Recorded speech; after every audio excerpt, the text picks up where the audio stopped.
எல்லாருக்கும் வணக்கம். எப்படி இருக்கீங்க? இன்னைக்கு நம்ம வந்து சிக்கன் ஃப்ரிட்டாட்டா பண்ண போகிறோம். அதாவது வந்து இது லிட்ரலாக சொல்லணும்னா இது வந்து சிக்கன் ஆம்லேட்டுன்னு கூட நம்ம வச்சுக்கலாம். இதுக்கு என்னென்ன பொருட்கள் தேவைன்னு சொல்கிறேன், நோட் பண்ணிக்கிறீங்க. இங்கே நான் வந்து 8 முட்டை எடுத்து வச்சுருக்கேன், அரை கப்புக்கு பால் எடுத்து வச்சுருக்கேன், கொஞ்சம் கொத்தமல்லி எல்லாம் கட் பண்ணி வச்சுருக்கேன், சின்ன வெங்காயமோ பெரிய வெங்காயமோ ஒரு கப்பு அளவுக்கு நீங்கள் வந்து பொடிசாக கட் பண்ணி எடுத்துக்கிறோங்க. காளான் ஒரு கப்புக்கு கட் பண்ணி வச்சுருக்கேன். இங்கே நான் வந்து சிக்கன் பொரிச்சு வச்சுருக்கேன். இந்த சிக்கனை முதல்ல நம்ம மேரினேட் பண்ணுறேன். நான் ஒரு 100 கிராமுக்கு சிக்கன், போன்லெஸ் சிக்கன் எடுத்துகிட்டு அதில் மிளகாய்த்தூள், மஞ்சள் தூள், அதுக்கப்புறம் உப்பு, கொஞ்சம் லைம் ஜூஸ் விட்டு நல்லா மிக்ஸ் பண்ணி ஒரு 10 நிமிஷம் ஊற விட்டுட்டு அதை நீங்கள் லைட்டாக தவாவில் எண்ணெய் ஊற்றி நம்ம வந்து அது லைட்டாக வறுத்து எடுத்துக்கிற போகிறோம். இங்கே நான் சிக்கன் வச்சு பண்ணுறேன். இது வந்து சிக்கன் ஃப்ரிட்டாட்டா. இதுக்கு பதிலாக நீங்கள் சிக்கனை கூட ஸ்கிப் பண்ணிட்டு வெறும் வெஜிடபிள்ஸ் மட்டும் கூட நீங்கள் வச்சு பண்ணலாம். இப்போ நம்ம நல்லா மிக்ஸ் பண்ணியாச்சு. இல்லை ரொம்பலாம் மசாலா சேர்க்கலை, இந்த மாதிரி லைட்டாக எண்ணெய் சேர்த்துக்கிறோங்க. எண்ணெய் சேர்த்துட்டு நீங்கள் வந்து அதை லைட்டாக அதை வறுத்து எடுத்துக்கலாம். இந்த சிக்கன் ஃப்ரிட்டாட்டாவை நீங்கள் எப்போல்லாம் பண்ணலான்னா, இப்போ ஏதாவது பார்ட்டிக்கு போகும்போது நீங்கள் பல்காக ஃபுட் எடுத்துகிட்டு போகிறதுக்கு இந்த மாதிரி நீங்கள் பண்ணி குட்டி குட்டி பீசஸாக கட் பண்ணி எடுத்துகிட்டு போகலாம். அது ஒன்று எடுத்துகிட்டு போகலாம்.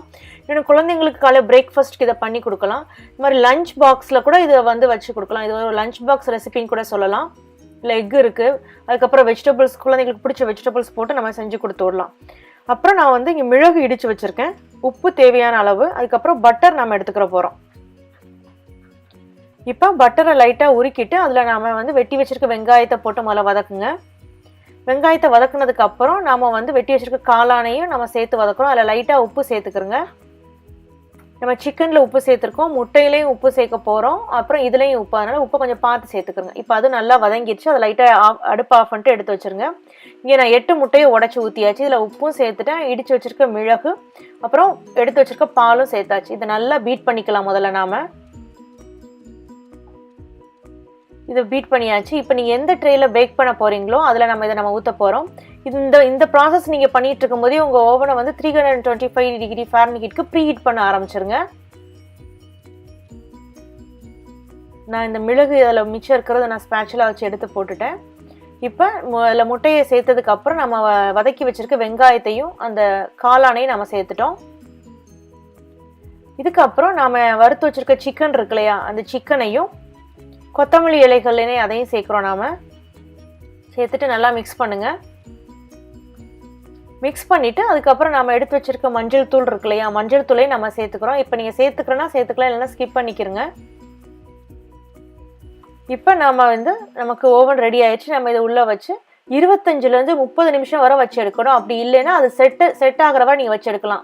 அது வந்து பீப் சவுண்டு ஓவனில் வந்ததுக்கப்புறம் நீங்கள் அப்படியே ஓவன்லேயே ஒரு 5 நிமிஷம் ஓவனை ஆஃப் பண்ணிவிட்டு உள்ளே விட்டுருங்க. அதுக்கப்புறம் நீங்கள் எடுத்து அதை பீசஸ் போட நீங்கள் ஆரம்பிக்கலாம். இப்போ நமக்கு அருமையான ஃப்ரிட்டாட்டா ரெடி ஆயிடுச்சு. இதை நான் வந்து அப்படியே பீசஸ் போடுறேன்.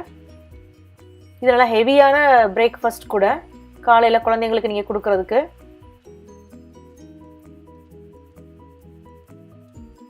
இப்போ இதை நான் ரப்பர் ஸ்பேட்சுலா வச்சு இதை நான் எடுத்துடுறேன்.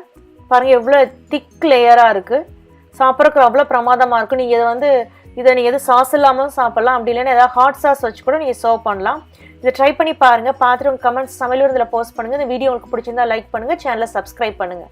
நம்ம இன்னொரு வீடியோவில் பார்க்கலாம். நன்றி, வணக்கம்.